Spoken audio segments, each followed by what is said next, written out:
The straits have to be open. They're going to be open one way or the other. So they need to be open. What's happening there is unlawful, it's illegal, it's unsustainable for the world, it's unacceptable.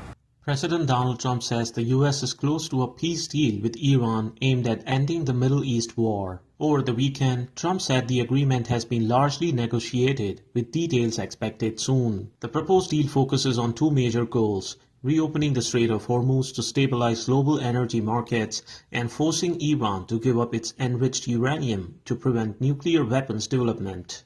Trump says Iran would receive no economic relief unless it fully surrenders or destroys its uranium stockpile. Secretary of State Marco Rubio called reopening the strait essential for the global economy as oil and gas prices remain volatile. The straits need to be open, unimpeded, without tolls, and obviously that needs to happen immediately as soon as anything's agreed to. Iran, however, says current talks are centered on ending the fighting, not nuclear deals. Negotiators from both countries are now meeting in Doha, Qatar, while Israel continues strikes against Hezbollah in Lebanon. Israeli Prime Minister Benjamin Netanyahu insists any final agreement must eliminate Iran's nuclear capabilities, while Gulf nations are pushing for a broader regional ceasefire.